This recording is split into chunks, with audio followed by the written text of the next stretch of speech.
45 दिनों से चला रहा महाकुंभ, जिसका आज हो जाएगा समापन। महाशिवरात्रि का ये पावन पर्व है और भगवान भोलेनाथ के जो भक्त हैं, अनन्य भक्त, उनकी भारी भीड़ इस वक्त संगम तीर्थ में देखने को मिल रही है।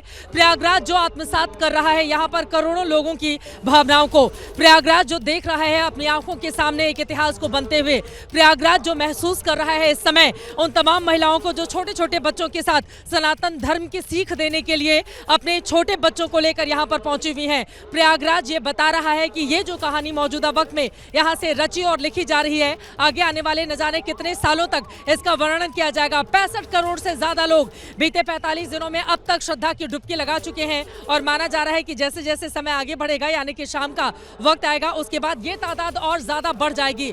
अलौकिक अद्भुत ये नजारा है, उत्कर्ष का ये दिन है और आज आप देखेंगे विहंगम नजारे को अपने कैमरे में कैद करके लोग यहाँ से जाना चाहते हैं। माँ गंगा के जल को लेकर अपने अपने जहां से भी कोई आचमन कर रहा है, कोई डुबकी लगा रहा है और आपको बता दें अपने अपने साथ लेकर लोग जाना चाहते हैं। आज महादेव का भी दिन है, महाशिवरात्रि का ये पावन पर्व है। आपको बताते चले 13 जनवरी से शुरुआत हुई थी महाकुंभ की। उस समय अंदाजा लगाना मुश्किल था, सरकार की ओर से कहा जा रहा था 40 करोड़ लोग आएंगे, लेकिन जैसे जैसे दिन चढ़ता है चला गया। आप सोचिए 65 करोड़ यानी कि सनातन धर्म को मानने वाले लोग, उनकी आधी आबादी प्रयागराज में आकर बीते 45 दिनों में डुबकी लगा चुकी है और यहाँ के अलौकिक दृश्य को आत्मसात कर चुकी है।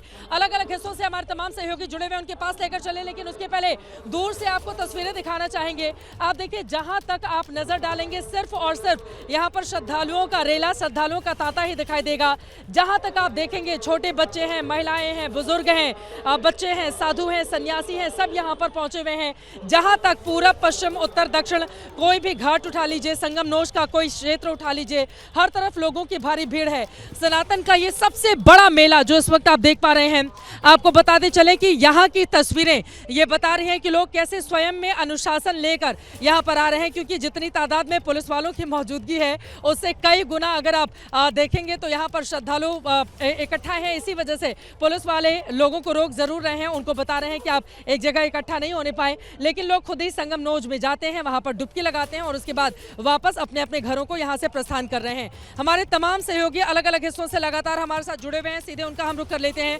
अंकित गुप्ता हमारे साथ मौजूद हैं, सीधे काशी विश्वनाथ की नगरी से। मोहम्मद मोइन हमारे साथ संगम क्षेत्र से मौजूद हैं। शिवांक हमारे सहयोगी जुड़े हुए हैं। विवेक राय हमारे साथ हमारे सहयोगी मौजूद हैं। सबसे पहले मोहम्मद मोइन, आपका रुख करते हुए, आप जहां पर मौजूद है जरा दिखाइए, दिन जैसे जैसे चढ़ रहा है, अब थोड़ी गर्मी भी यहाँ पर हो गई है, लेकिन ये जो ऊर्जा है भक्तों की, ये अपने आप में क्या बयां कर रही है? किस तरह का अलौकिक दृश्य आप अपने आसपास देख रहे हैं? मोइन, आप तो प्रयागराज के रहने वाले हैं, जरा बताइए 45 दिनों को, अगर कहते हैं ना गागर में सागर भरना, अगर 45 दिनों को 2-3 लाइनों में समेटने के लिए मैं कहूं आपको, तो महाकुंभ को कैसे वर्णित करेंगे आप, मोइन?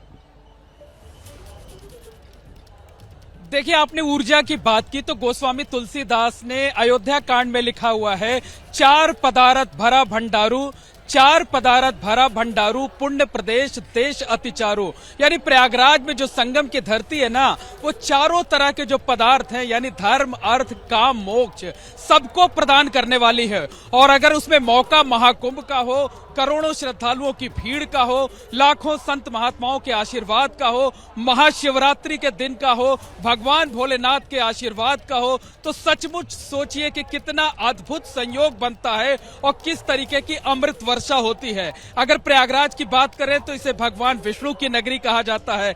भगवान विष्णु यहाँ पर 12 माधव के रूप में विराजमान है, भक्तों का कल्याण करते हैं। लेकिन अगर हम भोलेनाथ की बात करें, महादेव की बात करें, तो उनका संबंध जितना काशी से गहरा है उससे कतई कम प्रयागराज से नहीं है। आपको बता दें कि ब्रह्मा जी जब सृष्टि की रचना कर रहे थे तो उन्होंने प्रयागराज के इसी महाकुंभ क्षेत्र में दशाश्वमेध यज्ञ किया था और उस यज्ञ में किसी तरीके का विघ्न ना पड़े, इसलिए उन्होंने महादेव का आह्वान किया था। और जिस महादेव का उन्होंने आह्वान किया था वो महाकुंभ क्षेत्र का जो दारागंज इलाका है, वहां पर दशाश्वमेध स्वरूप में विराजमान है। भगवान राम को जब ब्रह्म हत्या का दोष लगा था तो अलंका से लौटने के बाद भारद्वाज मुनि के निर्देश पर उन्होंने यहीं पर जो है पूजा अर्चना की थी, तब उन्हें ब्रह्म हत्या के दोष से मुक्ति मिले थे।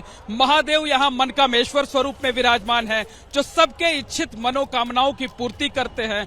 ऋण मुक्तेश्वर स्वरूप में विराजमान है, जो हर तरीके के ऋण से छुटकारा दिलाते हैं। पड़लेश्वर महादेव के रूप में विराजमान हैं, जिनकी स्थापना, जिनका आवाहन पांडवों ने किया था। इसी तरीके से तमाम ऐसे मंदिर है। सोमेश्वर महादेव है, जिनको चंद्रमा को जब क्षय रोग हुआ था तो वो वहां पर पूजा अर्चना करके उन्होंने जो है अपनी बीमारी से, कुष्ठ रोग से मुक्ति पाई थी। तो इस तरीके का जो अद्भुत संयोग बना है, यही वजह है कि जो श्रद्धालुओं का हुजूम है वो लगातार संगम तट की तरफ बढ़ता चला जा रहा है। और जैसे जैसे दिन चढ़ता जा रहा है, वैसे वैसे जो श्रद्धालुओं की भीड़ है वो कम होने के बजाय और बढ़ती जा रही है।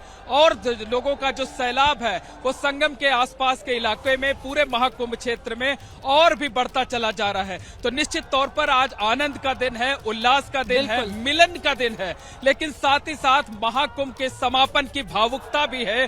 45 दिनों से जो यहाँ पर अमृत वर्षा हो रहे थे, आज औपचारिक तौर पर उसका समापन हो जाएगा। लेकिन जो श्रद्धालुओं के भीड़ आने का सिलसिला है, आप तो लगातार महाकुंभ में रही हैं, आपको देखकर अंदाजा लगा सकते हैं कि ये भीड़ आने का सिलसिला फिलहाल कम नहीं होगा, फिलहाल खत्म नहीं होगा। और कल जब उत्तर प्रदेश के मुख्यमंत्री योगी आदित्यनाथ यहाँ पहुंचेंगे, महाकुंभ का औपचारिक तौर पर समापन होने की घोषणा करेंगे, तब निश्चित तौर पर वो जो सुविधाएं हैं यहाँ पर वो बरकरार रखने का भी ऐलान जरूर करेंगे। वो इस बात को कहेंगे कि महाकुंभ का तो औपचारिक तौर पर समापन हो गया है, लेकिन जो श्रद्धालु यहाँ संगम पर आस्था की डुबकी लगाने के लिए आना चाहते हैं वो आए, सरकार उनके लिए सभी सुविधाएं बरकरार रखेगी। जी चित्रा।